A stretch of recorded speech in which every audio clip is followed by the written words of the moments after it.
Hello friends, Assalamu alaikum. Once again, welcome to my channel Environmental Sciences. Today we will discuss about carbon cycle.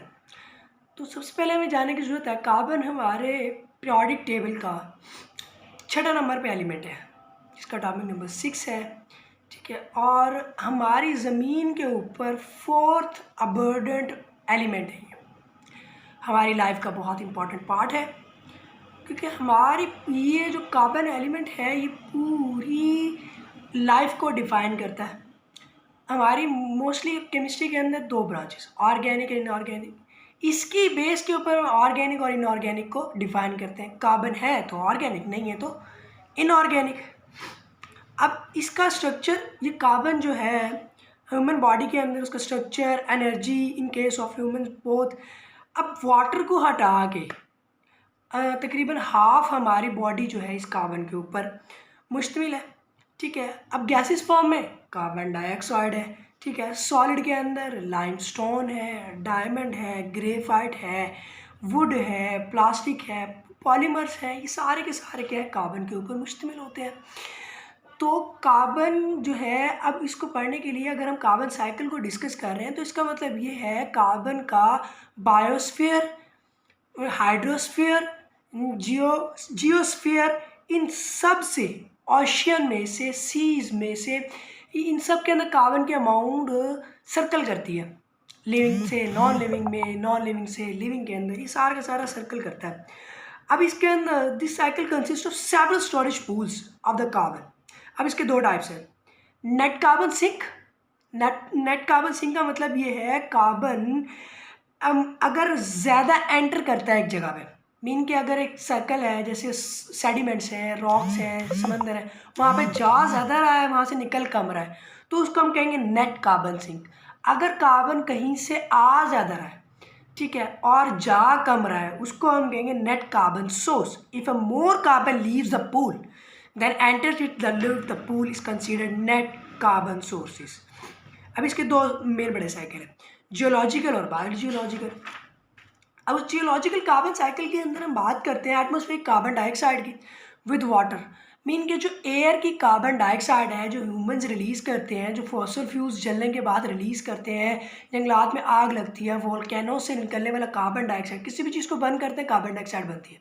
वो carbon dioxide atmosphere में जाती है, atmosphere में से फिर बारिश का जो पानी है या हवा में जो नमी है, हवा में जो वाटर है, वो उस कार्बन के साथ, कार्बन डाइऑक्साइड के साथ रिएक्शन करके कार्बोनिक एसिड बना देता है जो कि लेस एसिडिक है। फिर वो ज़मीन के अंदर आता है, पानी के साथ मिलके ज़मीन के ऊपर मिनरल्स डेपोजिशन हो जाता है मिनरल्स की सूरत में। स्लोली फिर क्या होता है, डिजॉल्विंग होता है डिफरेंट कंपोनेंट्स आइंस के अंदर।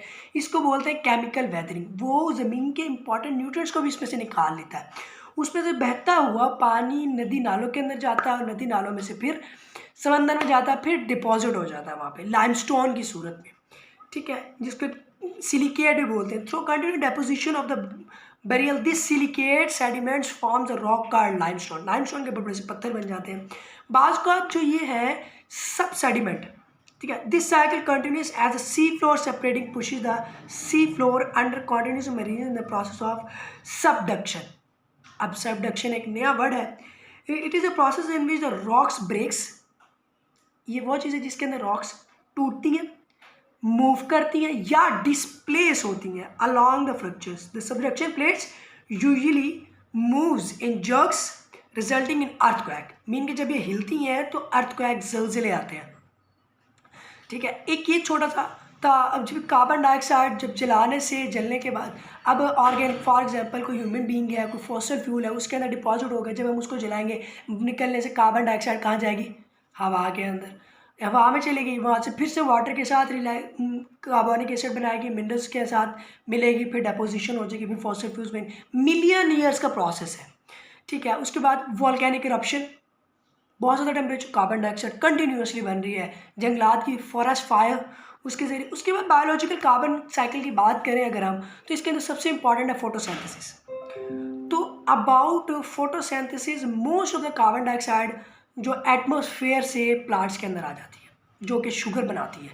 कार्बन डाइऑक्साइड और सनलाइट दोनों आपस में मिल के क्या बनाते हैं, शुगर बनाते हैं, जिसको हम फोटोसिंथेसिस बोलते हैं। ये है एटमॉस्फेरिक जो कार्बन डाइऑक्साइड है, प्लांट वहाँ से प्लांट एटमॉस्फेयर से ले लेते हैं।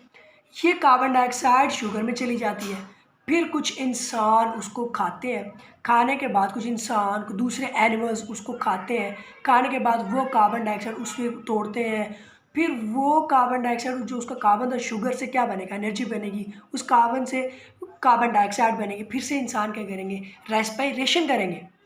रेस्पिरेशन के थ्रू क्या होगा, कार्बन डाइऑक्साइड फिर से एटमॉस्फेयर में और ऑक्सीजन इनहेल हो जाएगी। इसका मतलब ये है पौधे भी तो कार्बन वो रेस्पिरेशन करते हैं रात के टाइम, दिन के टाइम वो दिन के टाइम क्या होगा, फोटोसिंथेसिस होगी। फोटोसिंथेसिस के बाद जब दिन में फोटोसिंथेसिस होगी तो कार्बन डाइऑक्साइड एटमॉस्फेयर से प्लांट में जाएगी। जब प्लांट रेस्पिरेशन करेंगे, यही रेस्पिरेशन के दौरान कार्बन डाइऑक्साइड को बाहर निकालेंगे। लेकिन दिन के टाइम इंसान जो है वो रात में भी रेस्पिरेशन करते हैं, दिन में भी रेस्पिरेशन करते हैं। इस चीज़ को देख लेना चाहिए। रेस्पिरेशन, ठीक है, इन द मेटाबॉलिक ब्रेकडाउन होती है of this sugars of the produce energy needed the movement, growth, reproduction during the respiration. अब फोटोसिंथेसिस होगी, sunlight, energy, carbon dioxide, water, etc, ये सारी चीज़ें बनेंगी। इस तरह का एक छोटा सा साइकिल है। उसके बाद सीजन इम्बैलेंस है, carbon dioxide concentration on land, ठीक है। उसके बाद कार्बन डिपोजिशन इन सीज, जो carbon dioxide carbonic acid minerals की सूरत में समुद्र में चली गई तो समझो चली गई, उसका निकलना बहुत मुश्किल है। डिफॉरेस्टेशन है, बर्निंग ऑफ फ्यूल्स है, ह्यूमन की वजह से जो कार्बन डाइऑक्साइड जो कार्बन साइकिल चलता है वो क्या है, डिफॉरेस्टेशन। जंगलात को काटते हैं, कार्बन डाइऑक्साइड का फिक्स होना कम हो गया, प्लांट्स कम फोटोसिंथेसिस करेंगे, ठीक है। और फिर बर्निंग फॉसिल फ्यूल्स जो हम जलाते हैं, पेट्रोल को, कोयले को, लकड़ी को जो हम जलाते हैं, कार्बन डाइऑक्साइड, ये सारा का सारा जो डिपॉजिट फॉर्म के अंदर था कार्बन, वो सारा का सारा फिर से एटमॉस्फेयर में चला गया। कार्बन डाइऑक्साइड का बहुत ही इंपॉर्टेंट रोल है ग्रीन हाउस के अंदर। ग्रीन हाउस गैस के तौर पे ये बहुत बुरी तरह एक्ट करती है, जिसकी वजह से ज़मीन का टेम्परेचर दिन ब दिन राइज कर रहा है, जिसकी वजह से वेदर चेंज आ रहा है क्लाइमेट के अंदर बहुत ज़्यादा, ठीक है। ये क्या करती है, हीट को इंट्रैप कर लेती है। सूरज से आने वाली शुआएं तो इसके अंदर ज़मीन पे आती हैं लेकिन जा नहीं सकती, जिसकी वजह से ज़मीन का टेम्परेचर दिन ब दिन राइज अप हो रहा है, जिसको हम ग्लोबल वार्मिंग का नाम देते हैं, ग्रीन हाउस इफेक्ट का नाम देते हैं। फिर उसके बाद इफेक्ट्स ऑफ प्लांटेशन के बाद ही है, जितने ज़्यादा पौधे लगाएंगे कार्बन डाइऑक्साइड उतनी ज़्यादा एब्जॉर्ब होगी तो ज़मीन का टेम्परेचर कम होगा, ठीक है, जिसके ज़रिए कार्बन डाइऑक्साइड भी ज़्यादा फिक्स होगी, फोटोसिंथेसिस होगी, ऑक्सीजन ज़्यादा प्रोड्यूस होगी। ये सारे कुछ छोटे छोटे मैटर्स हैं जिनको देखना बहुत ही ज़्यादा इंपॉर्टेंट है। मीन के फॉसिल फ्यूल्स को कम से कम जलाया जाए, ठीक है। फॉसिल फ्यूल्स को कम से कम जलाने का मकसद ये है कि हम ज़्यादा गाड़ियों का इस्तेमाल ना करें, धुएँ वाली गाड़ियों से बचें, उससे पोल्यूशन कम होगी, कार्बन डाइऑक्साइड कम बनेगी। प्लांट तो वैसे ही लगा रहे हैं, हमें प्लांटेशन करनी चाहिए, पौधे ज़्यादा लगाना चाहिए ताकि हम कार्बन डाइऑक्साइड को फिक्स कर सकें। जो हमारा दिन ब दिन टेम्परेचर बढ़ रहा है, गर्मी बढ़ रही है, हम उसको फिक्स कर सकें। खैर, ये था हमारा आज का टॉपिक कार्बन साइकिल का, कि किस तरह कार्बन एक जगह से दूसरी जगह जाती है, मूव करती है। तो फ्रेंड्स, आज के लिए इतने ही। तो हम नेक्स्ट डिस्कस करेंगे हाइड्रोजियोलॉजिकल साइकिल।